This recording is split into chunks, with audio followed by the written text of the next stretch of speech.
The Afghan-American Chamber of Commerce serves the interest of its members through numerous programs, advocates for a free and open market economy in Afghanistan, and endeavors to strengthen U.S.-Afghanistan economic relations. AACC's annual U.S.-Afghanistan Business Matchmaking Conference is the world's leading event for promotion of the private sector, business matchmaking, and investment in Afghanistan. AACC works to ensure that Afghanistan's economy and employment of the Afghan people remains a top priority for the U.S. and Afghan policymakers, and serves as a link between business and government to encourage progressive economic policies that will result in increased business, job creation, and investment between the U.S. and Afghanistan. We believe that peace and stability can only be achieved in Afghanistan through the success and growth of the private sector. It is the goal of AACC to promote the exchange of information and provide resources to its members through investment conferences, seminars, networking events, publications, and other avenues to stimulate U.S.-Afghanistan business and investment. The Afghan-American Chamber of Commerce, facilitating U.S.-Afghan business, investment, and trade ties.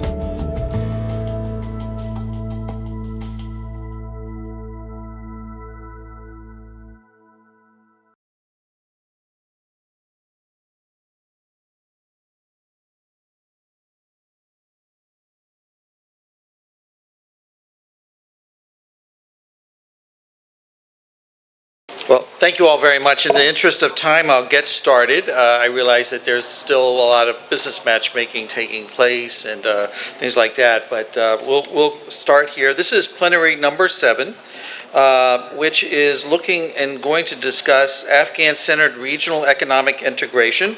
My name is Robert Vogt. I am a senior advisor with the Afghan-American Chamber of Commerce. I'm joined today on the dais with Dr. Hassan Saroush, who's Director General for Economic Cooperation at the Department at Afghanistan Ministry of Foreign Affairs. Next to him is Dr. Jeffrey Stacy, who is a Managing Partner with Geopolicity Incorporated.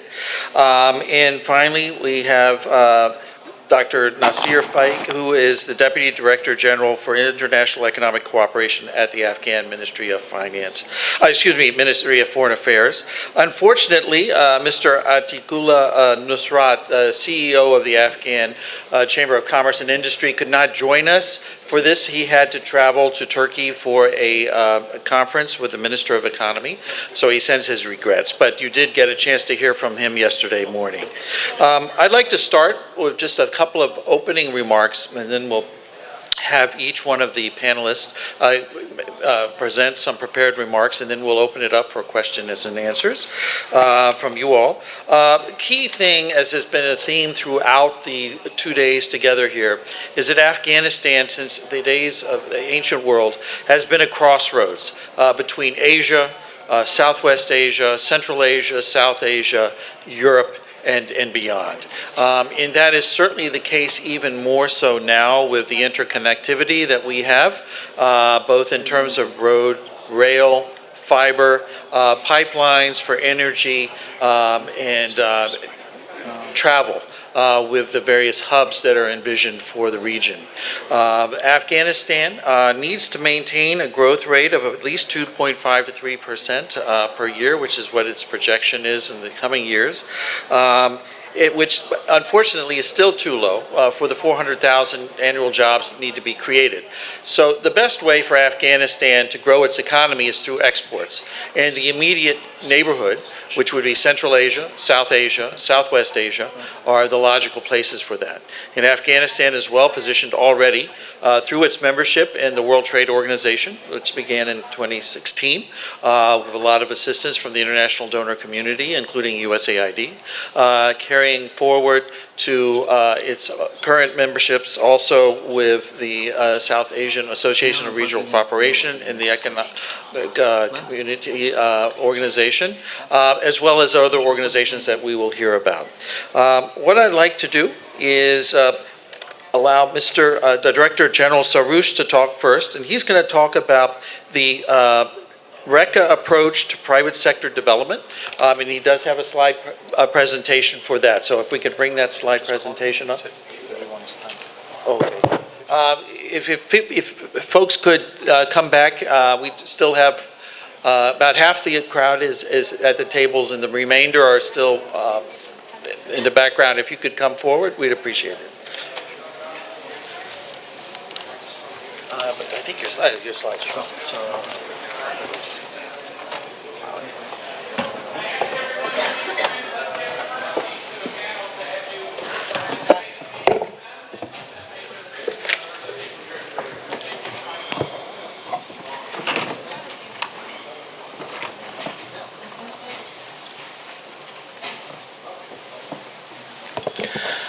Okay, Bismillah ar-Rahman ar-Rahim.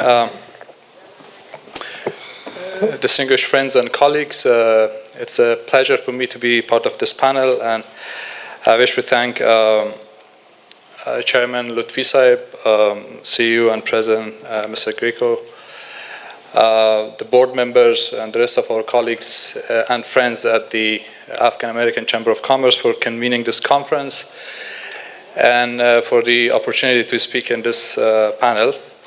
I will try to be as brief as possible to leave some more time for our Q&A session. Next slide, please. I will first touch upon a paradigm shift that has taken place over the past few years towards private sector participation and development in the context of the broader development agenda at different levels. I will then basically explain how we under RECA try to optimize the momentum that has been created around such a paradigm shift towards private sector participation and development. Next slide, please. At a global level, the main shift has taken place during the transition from MDGs towards SDGs, the Sustainable Development Goals. Unlike the implementation of the MDGs, which was basically based on government-led initiatives and activities, the implementation of SDGs and the broader 2030 Agenda for Sustainable Development is basically based on a greater focus on private sector participation. Specifically under SDG 17, under the Partnership for Development, there is a special focus placed on the participation of private sector in support of all sustainable development goals. There are also other development agendas at the global level, namely the Addis Ababa Action Agenda for Financing for Development, the Istanbul Program of Action, and also the Vienna Program of Action, under which a special focus has been placed on the role of private sector and the implementation of the policy areas under these documents. Next slide, please. And at the national level, many countries recently has tried to basically enable and encourage greater private sector participation in support of their national development strategies. In the case of Afghanistan, under the new development strategy, namely the ANPDF, the National Peace and Development Framework, a special focus and emphasis has been placed on the private sector participation. We also have a specific NPP, National Priority Program on Private Sector Development, and which aims to basically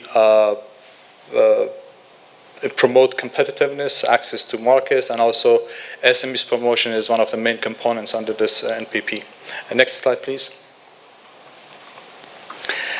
And at the region level, which basically forms my main concentration area in my presentation today, many regional platforms across our wider region have started basically putting emphasis on the role that the private sector can play in the implementation of their regional development agendas. And more specifically, in the case of Afghanistan, under two prominent Afghanistan-centered regional cooperation platforms, namely the RECA and the Heart of Asia Istanbul process, we have increasingly invested on the private sector participation in support of our regional priority projects. And in the next slides, I'm going to explain our new approach under RECA, which basically, with all the new elements and initiatives under this new approach. But before that, very briefly, on RECA as a regional platform, just a very quick few slides on the background of this national regional platform. RECA has experienced considerable growth in many aspects. First, in terms of the number of participating countries and organizations. Over the past few years, the platform has witnessed a considerable growth. In the last RECA ministerial meeting held in Ashgabat last November, over 67 countries and organizations participated. And this was basically a record for us under RECA. Next slide, please. RECA has also grown to include more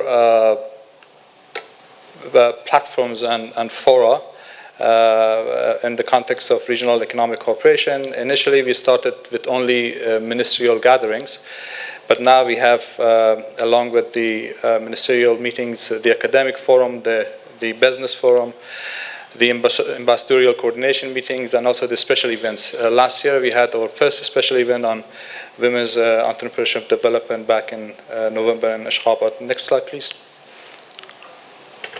So far, we have had 7 ministerial meetings, and as I said, the last one was held last November in Ashgabat. Next slide, please. And now more specifically on our new approach, as we name it, RECA 2.0. So this is basically our roadmap in the second decade of our activities under this platform. A key feature of our new approach is a greater focus on implementation. So we are trying to basically move from mainly policy-oriented discussions towards project-specific activities. And in this context, we are putting greater emphasis on the issue of synergy and the private sector participation in support of our regional priority projects. Next slide, please. We have, in the context of our new approach, we have developed a number of new initiatives recently.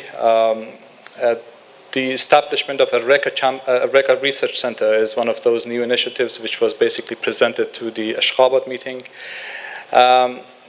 This new initiative aims to basically help Afghanistan and all regional countries with policy development and building their research capacity in the area of regional economic cooperation. There are 4 main priority activities under this new initiative, namely the preparation of our annual reviews, the development of policy papers in support of our priority activities, and also joint research is another important component under this new initiative. We are also intending to prepare policy investment briefs on our priority regional projects. In this context, we are planning to convene at least one investment roadshow sometime this year in one of the capitals in the region. Next slide, please.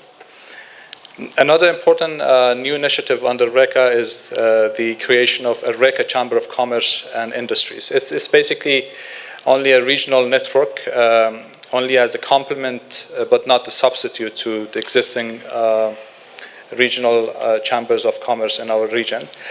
It aims to help with B2B, business-to-business partnership development in our region. We are also planning to basically utilize this new initiative in convening investment roadshows and also convening broader B2B opportunities in our wider region.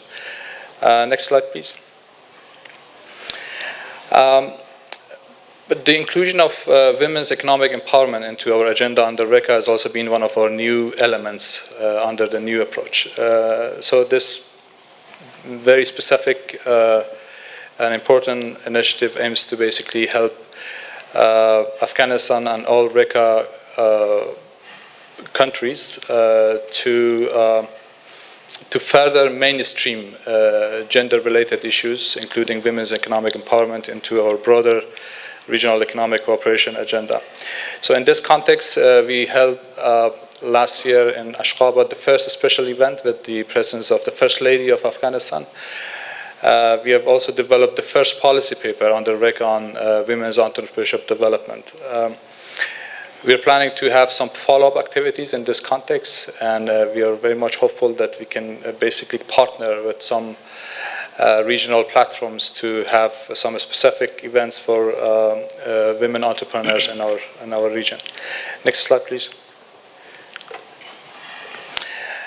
Another important component under our new approach is the issue of synergy. I think this has been well emphasized over the past 2 days by many speakers, the importance of synergy among the existing platforms, including at a regional level.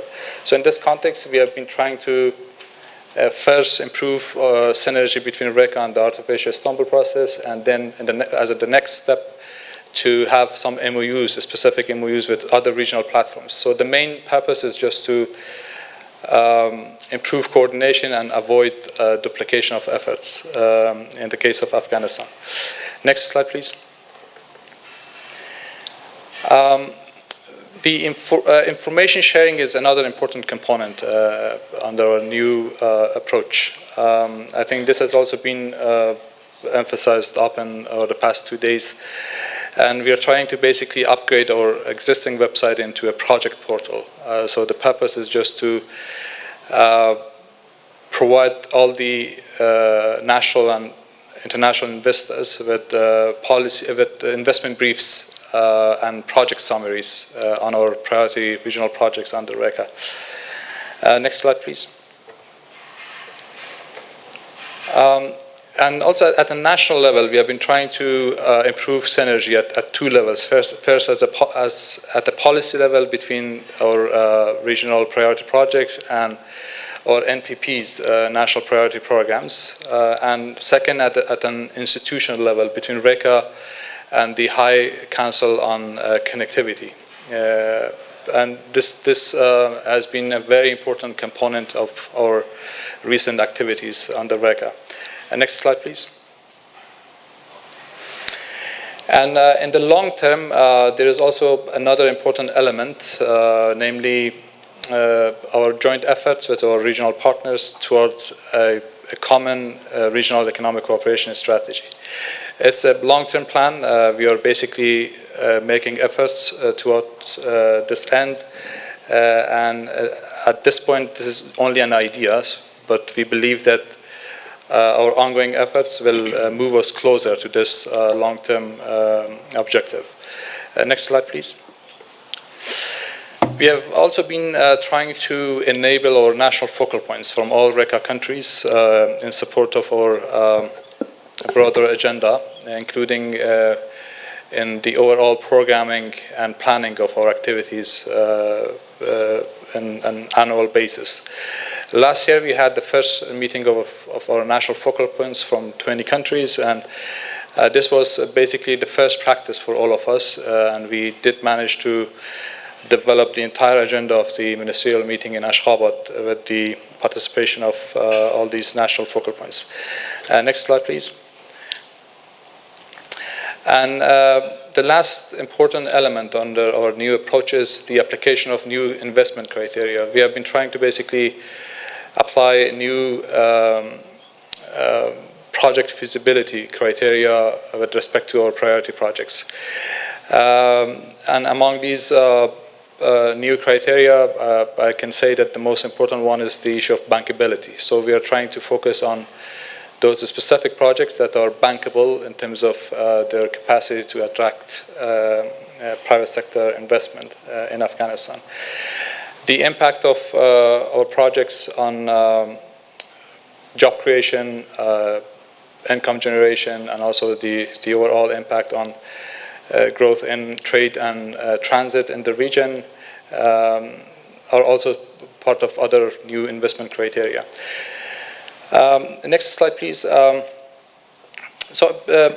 I'll try to very briefly explain how we, both in the preparatory process, in the run-up to our Ashgabat meeting, and also in the context of our new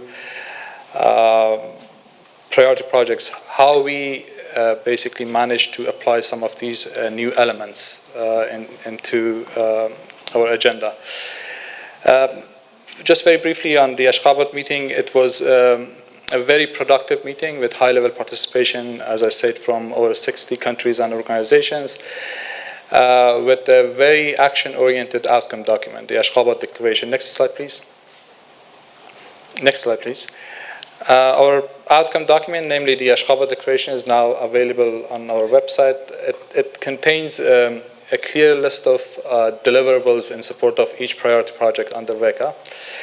And I do encourage all friends and colleagues to have a look at this outcome document. And also we presented the annual review 2017 to the Ashgabat meeting. And I hope that everyone has a copy of this annual review. Now, this is one of the best, I can say, documents within the Afghan government, which provides project summaries on our regional priority projects with a list of clear deliverables and recommendations in support of each project. Next slide, please. Now, a very quick look at our current priority projects. And we have basically done this prioritization based on the new investment criteria, as I just mentioned earlier. Next slide, please. We currently have 5 important clusters. First, under the energy cluster, we have 3 important priority projects, namely the TAPI gas pipeline, the CASA 1000 electricity transmission line, and the TAP 500. I don't want to go into too much details, as our colleagues and friends over the past 2 days, I think, just sufficiently addressed different aspects of these projects. Next slide, please. Under our second cluster, namely the transport networks, we have a number of important projects, namely the Lapis Lazuli route agreement, the Chabahar corridor, the 5 Nations railway corridor, and also the Afghanistan railway network. So all the project summaries, the progress reports are available on our annual review 2017. Next slide, please. Under trade and transit facilitation, as another important cluster, we currently have 3 important projects, namely the cross-border transport agreements and TIR convention, a special economic zone. I will elaborate more on this project, and also regional customs cooperation. Next slide, please. Under communications, this is also a very important cluster for us. We currently have only one but very important project, namely the Digital Silk Road. It aims to basically connect the national fiber optic network of Afghanistan with neighboring countries. And I think the only remaining part is our connection with China, which will hopefully take place in the next few months. Next slide, please. And under our last cluster, which of course remains very important for us, especially in the context of our topics under this conference, the B2B or business-to-business partnership development and labor support. We currently have 4 important projects. 2 of them are quite new, as you just mentioned, the creation of a WECA Chamber of Commerce with a view to further develop business-to-business partnerships in our region. Women's economic empowerment, again, is a new project. We also have another important project, the regional agro-food industry development, which includes Afghanistan, Tajikistan, and Kyrgyzstan. It's basically like a pilot project with a view to help Afghanistan and regional countries with value chains development. And under labor support, which is a very important component for us. We are trying to basically help with developing a model bilateral agreement with one of the recipient countries, preferably with one of the Gulf countries. We believe that having such a model agreement will help us replicate such an agreement in the context of our relations with other countries. Next slide, please. And finally, as a cross-cutting issue, as I just mentioned earlier, we have incorporated the research component into our agenda. And in this context, we propose the creation of the RECA Center for Research and Evaluation to the Ashgabat meeting, which was basically agreed upon under the Ashgabat Declaration. Next slide, please. Next slide. Just very quickly, in Ashgabat, we had a number of important meetings very much relevant to basically our topics under this conference. We had the special event on women's entrepreneurship development. The First Lady was one of the main partners in support of this special event. We are trying, as I just mentioned earlier, to have some concrete follow-up activities in and around Afghanistan in the next few months. Next slide, please. We had our working group sessions, which basically contributed significantly to the development of our outcome document, the Ashgabat Declaration. Next slide. In Ashgabat, we also managed to have a large exhibition of Afghan products, and we also had a very special corner for Afghan entrepreneurs who traveled from Afghanistan. Next slide, please. Next slide. One of the important side events in Ashgabat was the signing ceremony for the Lapis Lazuli Agreement. And I think this was basically a very important milestone for Afghanistan. And we believe that this can help us create an integrated transit and transport system among the contracting parties, namely Afghanistan, Turkmenistan, Azerbaijan, Georgia, and Turkey. And I think this is the only transit and transport framework that basically operates in the broader Eurasian context. So the implementation of this agreement can help with basically inter-regional connectivity between Asia and Europe in the broader context. Next slide, please. And we also have, as I said, the academic forum as part of the RECA's structure. We had our last meeting last year in October in Ashgabat, and we have just recently, only a few days back, we developed basically the first policy paper on the outcomes of this academic forum. And this policy paper is also available on our website, and I do encourage all our colleagues to have a look at this policy paper, which of course provides a clear list of recommendations, not only for policymakers, but also for private sector colleagues.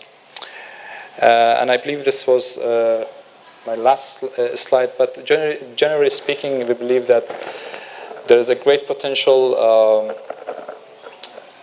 when it comes to Afghanistan-centered regional economic cooperation. We have already witnessed very promising progress over the past 2 days, looking at the Tapir gas pipeline project as an example, which was once considered as a pipe dream. The project has now entered basically a very obvious implementation phase, and we are very much hopeful that the construction phase inside Afghanistan will start very, very soon. And we believe that there's also a great potential in terms of cooperation and partnership between RECA and specifically our B2B component and the Afghan-American Chamber of Commerce. In preparation for the first investment roadshow under RECA, we are very much keen to basically to partner with institutions such as the AACC to basically have a larger gathering of investors, not only from our region, but from the US, from European countries, and from across the globe. With this, I stop here, but I will be more than happy to take questions later on. Thank you.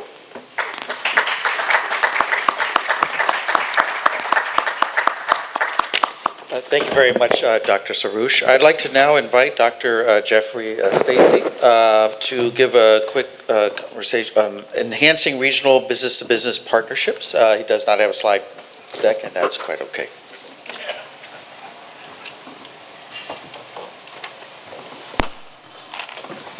Good afternoon, everyone. It's a pleasure to speak to you all today briefly on some really key issues in Afghanistan and the region. I'm honored to be sitting between two excellent Afghan diplomats and policymakers. I've watched them up close in the last couple of years, and they and their colleagues, some of whom you've met in the last couple of days, are doing some critical work and making some measurable progress. So I'd like to discuss some of that with you. And also, because of my former State Department background, I'm in the private sector myself now, but I'm going to give a little geostrategic sort of veneer to some of the key work that is being done in Afghanistan and the region. What we're now seeing is something rather unique, and in terms of what has been known as the great game in relation to Afghanistan and Central and South Asia has really changed a lot, and is changing really almost as fast as we can manage to observe it these days. We've been getting some news all around the region about various ways in which countries in this region are opening up. Sometimes in economic and private sector terms, and sometimes in rule of law and democracy terms. But if we're talking about Tajikistan, Kyrgyzstan, Kazakhstan, Turkmenistan, and in particular, you've probably been hearing about Uzbekistan in recent weeks. We are seeing some of the scales really begin to come off around the region. And in particular, with regard to the projects that these countries, these governments are starting to work on together.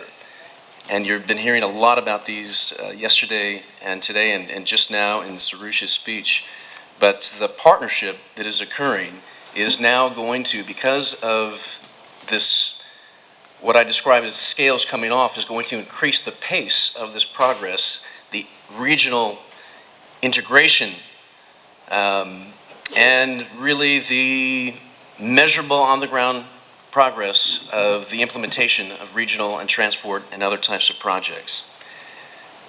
I really have to commend the Afghans. For example, we just, not long ago, were in Ashgabat at the RECA 7 meeting. And what you really had on display there were regional diplomats who have been picking up concepts and strategies and even language from their Afghan counterparts. Afghanistan has been in the lead in the region, and when it comes to terms like synergy and connectivity and private sector development, you really got direct evidence at that gathering of diplomats around the region who have been sort of by osmosis and partnership, something in between both, been taking the Afghan lead and now starting to do something with it. So we saw dramatic evidence, for example, from the Turkmen hosts of this meeting about progress on some of the projects you've heard about, and it was really exciting to witness the signing ceremony of the Lapis Lazuli agreement right there at the conference. I'd like to zero in on just a couple of key things with regard to the RECA 2.0 agenda. And of course, Mr. Faik is going to speak about the Heart of Asia process. These two gentlemen and their staffs have made a lot of progress on integrating these two regional platforms, and they and their teams work together extremely well. So on that note, RECA, the 7 meeting was really a turning point. And this was measured in lots of ways, from the attendance to the countries involved, to the media coverage, to the agreement on projects that are going forward as a part of the RECA 2.0 agenda. You just heard Hassan Sarouche outline some of the key parts of that. I'm going to zero right in on the real heart of this as it relates to investment roadshows and bankable projects. Much of the regulatory oversight and PPP enabling legislation is now in place. In fact, almost all of it is. We also have seen measurable progress in the feasibility studies required for these new bankable projects. I describe them as new because the bankability concept, the essence of this, was really embraced in full at the RECA 7 meeting in Ashgabat. There, Afghanistan and its regional partners agreed and achieved measurable concord on the notion of bankability. In other words, the projects that are being talked about and promoted these days are more stringently and rigidly forced to meet specific analysis-based criteria related to the concept of bankability. Bankable projects, as you all know, because you're private sector actors, means you're sufficiently capable of getting financed by the private sector. And the institution of these criteria are significant. Let me mention them briefly. Each one must skillfully attract private sector investment. Each one must link indirectly or directly to the promotion of growth in trade, transit, or extractives. Each must put in place proper management and governance arrangements. They must encourage innovative private sector partnerships in support of broader kinds of private equity participation and private sector development. Each must generate, above the opportunity cost of capital, sufficient cash flows, and positive net present value and internal rates of return. Each must be implemented in a reasonable time frame, namely 12 to 36 months. Each must place a premium on employment and public revenue generation in the region. And finally, each must put in place a clear risk management and mitigation plan. That means that long gone are the days where laundry lists of projects, 30, 40, 50 of them, would be put on slides or passed around to audiences. In fact, the projects now being presented have met these criteria. And that relates to exactly how the coming investment roadshows are going to be conducted. In essence, when you put together an investment roadshow in an international capital or at the invitation of a government in or outside the region, the first thing by the project management teams that will be prepared are the pitch books. 4 to 6 weeks out, the pitch books must be ready for investors, ready for the meeting.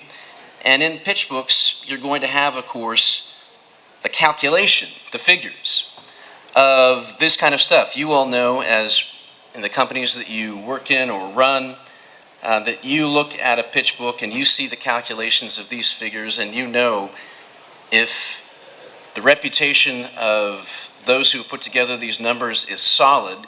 You already know just by looking at a piece of paper whether or not you might very well be in the game to do a deal.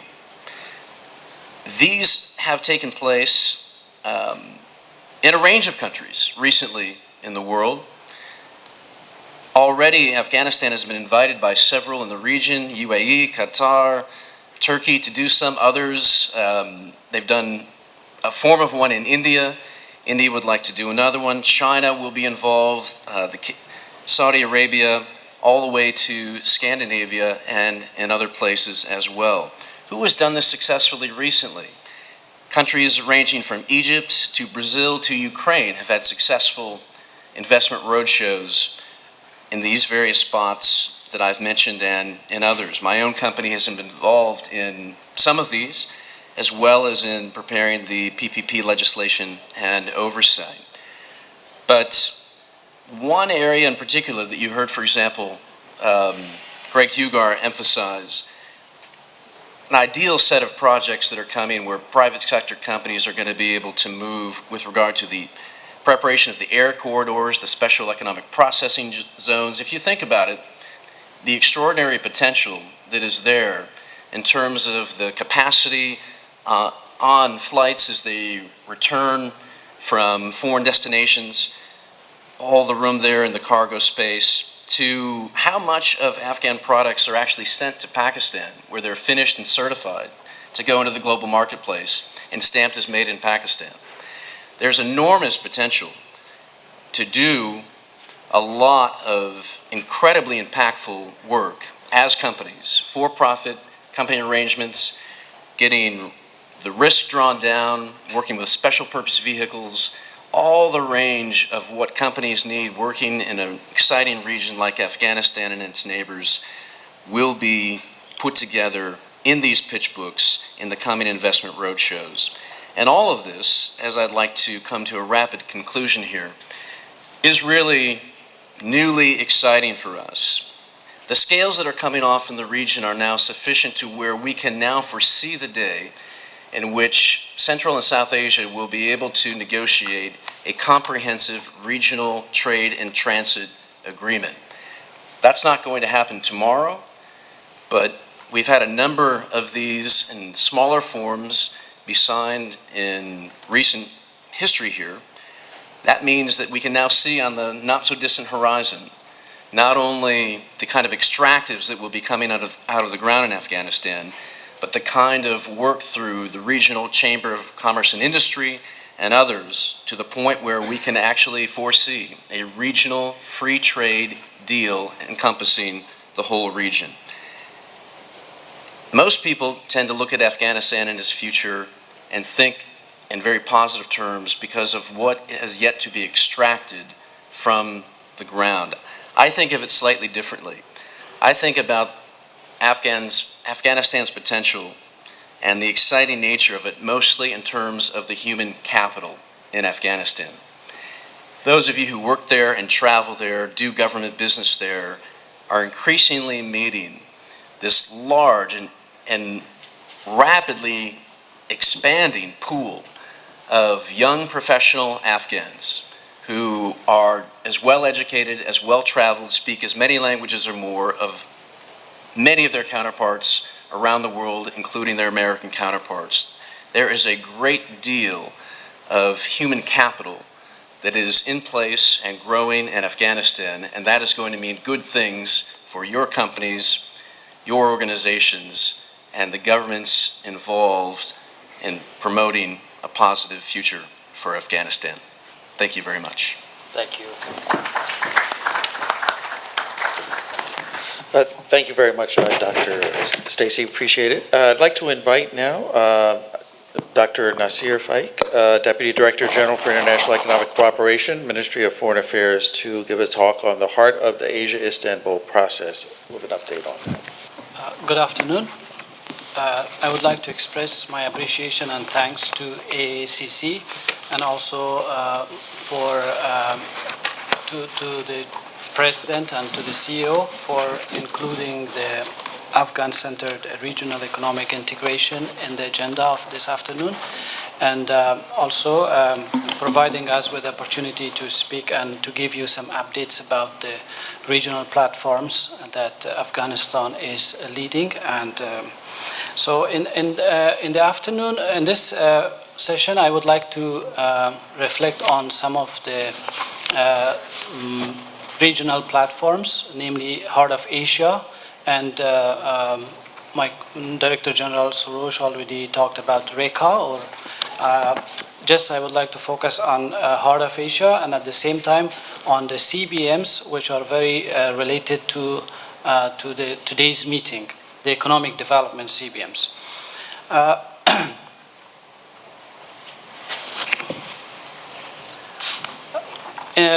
In my presentation, I would like to give you some information about the background of Heart of Asia. As you know, the regional economic cooperation is one of the very important topics and also concepts, and also a priority for the government of Afghanistan. And since 2011, Afghanistan has been leading this process, regional platform for expanding regional cooperation. So, please, next slide.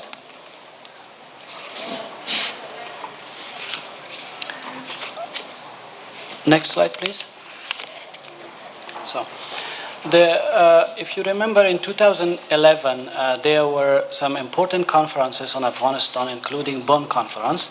And one of the conferences, which was supposed to be held by Turkey, it was on regional cooperation. That time, the government of Afghanistan requested that this conference should not be only a one-time conference to be held and just making commitments and that's it. But the proposal was that it should be a process and it should have a follow-up, and that's why Turkey accepted that together with other regional countries, this should be a process and not a one-time conference. So the Heart of Asia Istanbul Process Conference, the first conference was held at the ministerial level in 2011, and of course the main goal or objectives were expanding regional cooperation and promoting security, political, and economic development. So in next slide, please.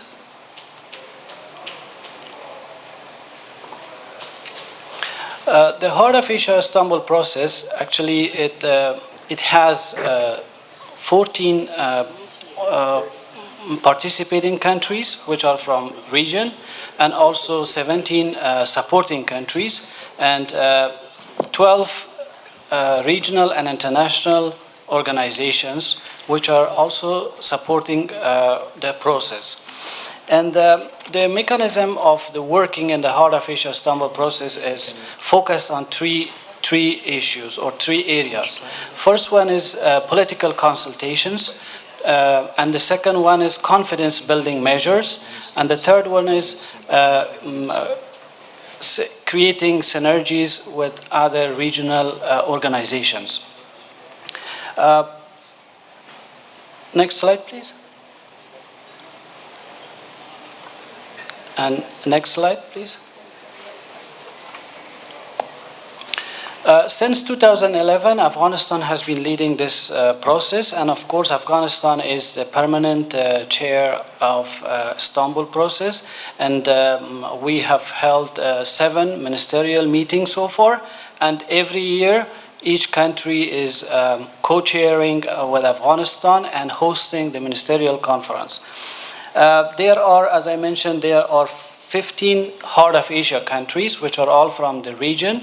And of course, you can see the names: Afghanistan, Azerbaijan, China, India, Iran, Kazakhstan, Kyrgyzstan, Pakistan, Russia, Tajikistan, Saudi Arabia, Turkey, Turkmenistan, United Arab Emirates, and Uzbekistan.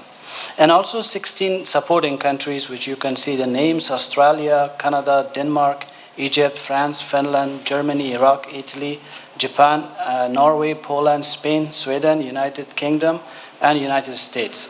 And also, I mentioned there are some regional and international organizations such as AKDN and also CAREC or ADB, CICA, CSTO, EU, NATO, ECO, OIC, OSCE, SARC, and SCO. They are also participating in the Heart of Asia Istanbul process as supporting regional organizations.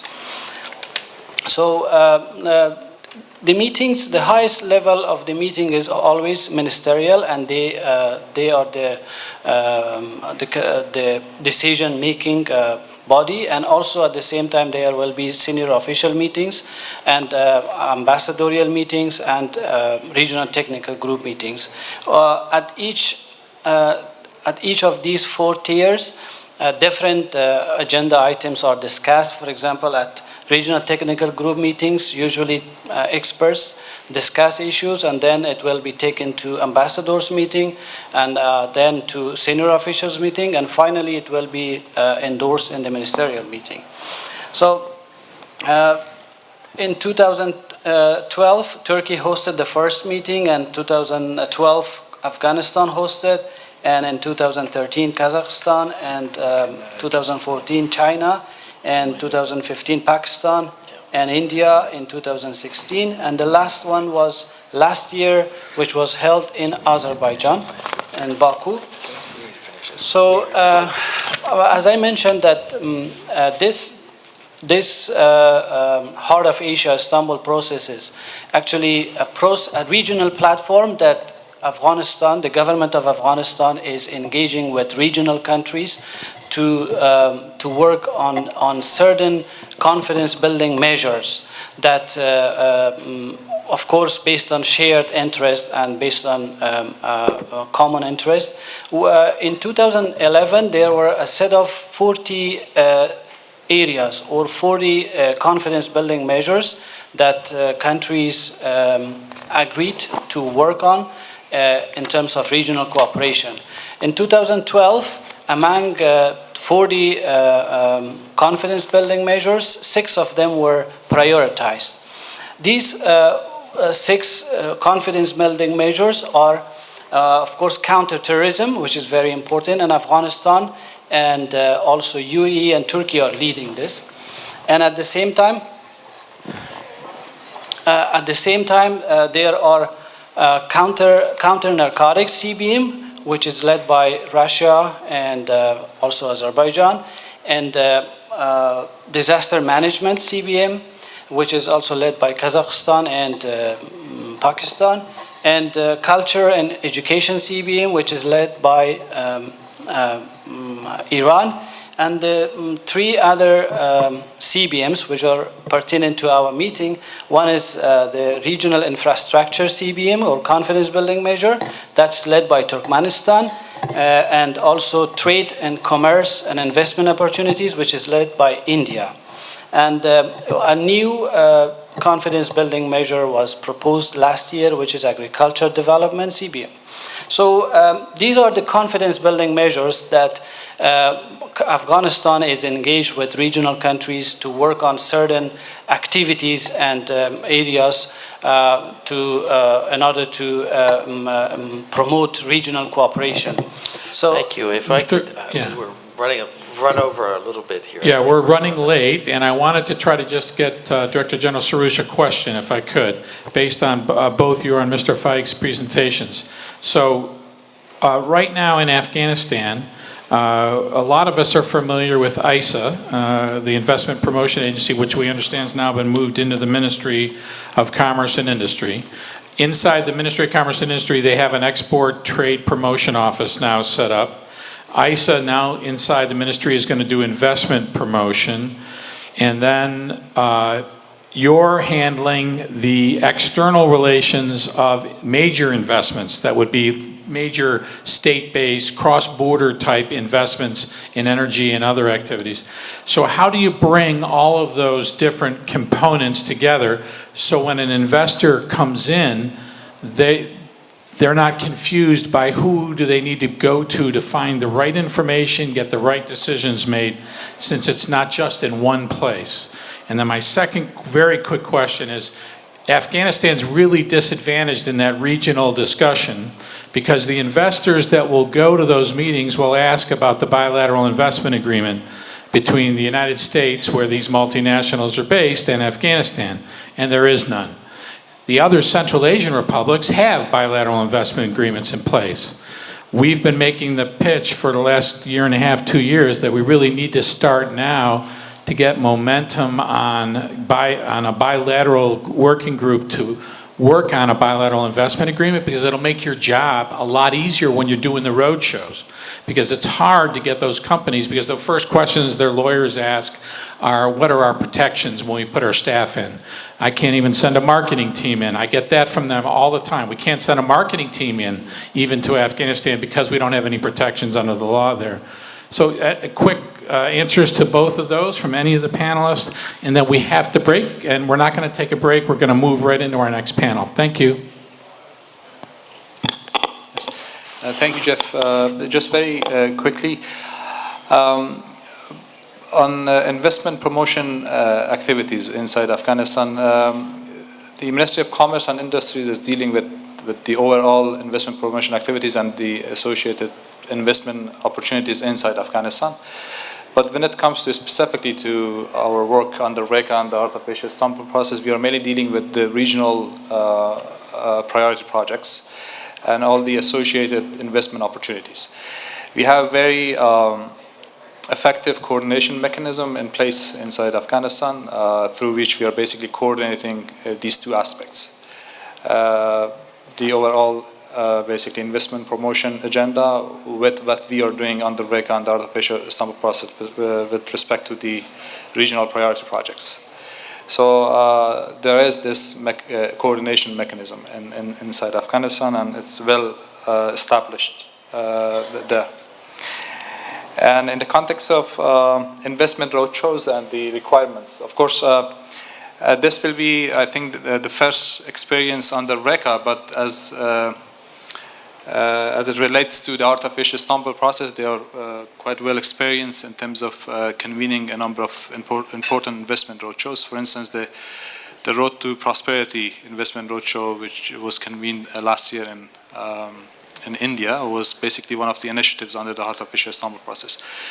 Now we are basically partnering and basically doing this activity together while capitalizing on the previous activities, not only under the artificial process, but also under other platforms.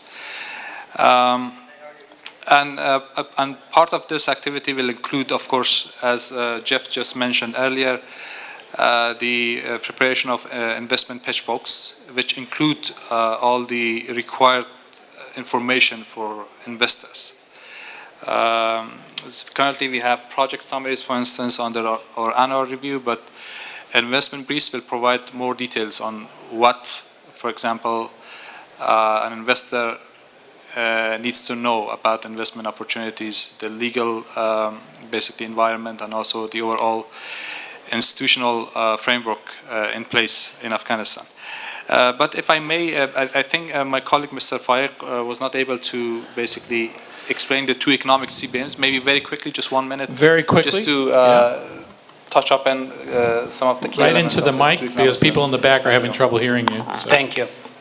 So, as I was saying, according to this meeting, which is very important, and I have to inform that there are two confidence-building measures. One is trade, commerce, and investment opportunities, which is one of the very successful confidence-building measures, and it has, since 2012, it has held very productive business-to-business meetings, and also, as Mr. Soroush mentioned, the Road to Prosperity Conference, one of the biggest conferences which was held last year, and also the Regional Infrastructure CBM, or confidence-building measure, which focuses on all infrastructure projects, like TAPI, TUTOP, and energy and other projects which are already covered by RECA. So the two CBMs are purely economic and focuses on job creation and bringing more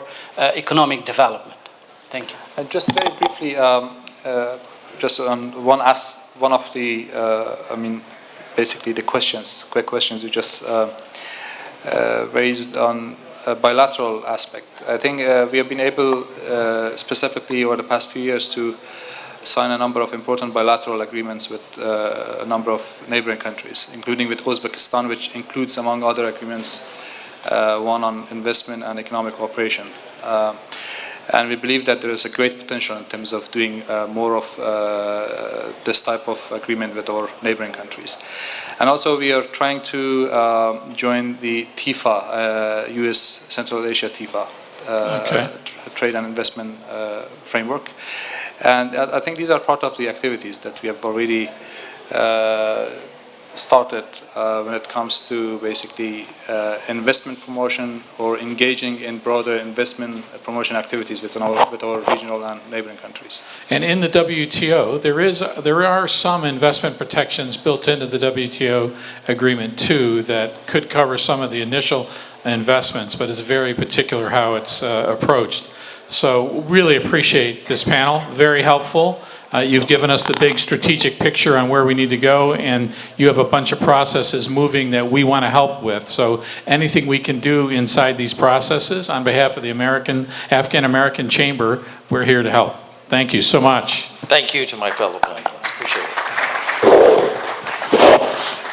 So we'd like to invite, we're going to have a rolling break. So if you need to grab a coffee or use the restroom, do it. But we're going to roll right into our next panel, which is concerning the new U.S. and Afghanistan investment marketplace.